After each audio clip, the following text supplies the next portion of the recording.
What made you say, I want to be a podcaster?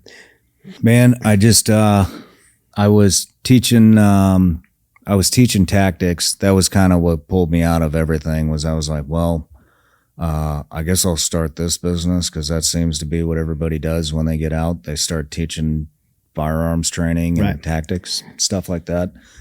And I just got kind of tired of it. I just didn't get any.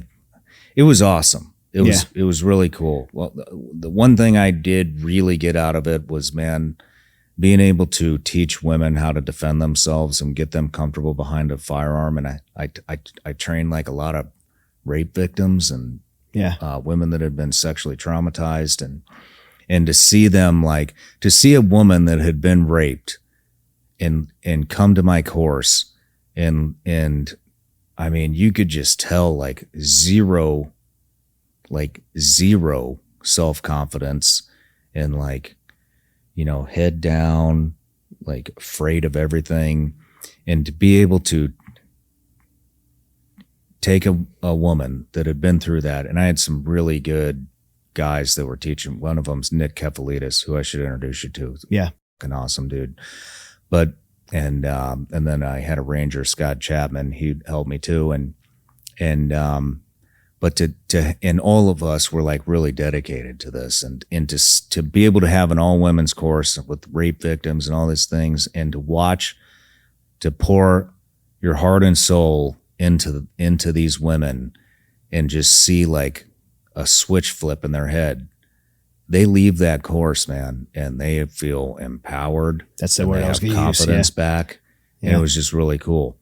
But then it's like, as it got bigger, like that was always who I liked training. But then as it got bigger and my name started getting spread around, and I trained John Wick trained Keanu Reeves for John Wick 3, that really blew it up. Then it was all the tough guys that wanted to take my courses, and it was all, the overweight, middle-aged guy who never went to war, who's talking about get all the best gear. Yeah. The zombie, fantasizing about the zombie apocalypse. I'm like, dude, I'm done. So I was just trying a bunch of different stuff, man. And podcasting was one of them. And the reason everybody was doing it. And so I was like, how do I make mine different? So I looked at what everybody was doing, and so I pulled all the equipment out of the shots, and I wanted a really relaxed environment like you'd seen, or experienced. And I just once again, I got tired of the talking heads on TV documenting history. It's like, well, were you there? No. Was your guest like this? Was this person that you're talking to on the news there? No. Well, then what the fuck are you talking about this shit for? You don't know. And why aren't there any veterans on there talking about real firsthand accounts of what happened there? It's always some dip admiral or general who's never even had their boots wet, and giving philosophy. Yeah, or they fly in and do a Thanksgiving dinner with the troops. Oh yeah, get the fuck out of here, man. And so I got tired of that. And then also, like, nobody was giving veterans a voice, man. If you weren't like one of the top 5 veterans back then, you'd never got it. It's probably still the same now. I don't watch the news anymore, but you know who I'm talking about. It's it's like the same 5 names in the veteran community that get news time, or they're on all the podcast, and it's everybody's trying to get the same guy on their podcast. And I was like, this is stupid. And so I started the podcast because I wanted to document history, how it happened from people that were actually there. We all know about the veteran suicide epidemic. So I wanted to bring guys on who, like yourself, who had been through the downward spiral, destroyed their entire life, suicide attempts, all that, and then pulled themselves out of it, and talk about, hey, this is how I pulled myself out. I did psychedelics. I found Jesus. I went to Mighty Oaks. I went to Warrior's Heart. Now, and so so that created, well, anyway, so that's another reason, because I wanted to bring hope. Like, look at this. Like, look at this guy. There's a solution. Complete disaster. And he pulled himself out of it. And now he's one of the most successful entrepreneurs out in the country, you know, you being one of them. And I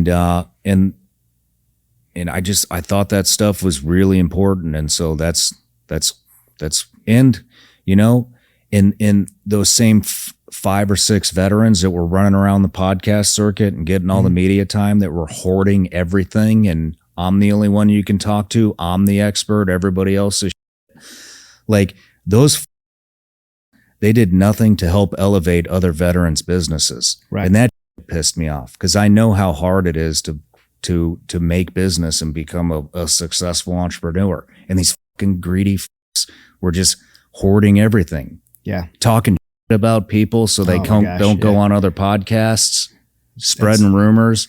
And so, and it got makes crazy. me mad. It's so, and so the competitiveness got so crazy. So I created this podcast because it's like, hey, guess what? Kyle Morgan, nobody's given that guy the time of day. That guy stormed a hotel in Mali, Africa, was the only guy to do it, saved who knows how many lives, and nobody's going to talk about this shit because they're worried that he's going to become a competitor. Fuck you. I'll put him on this show.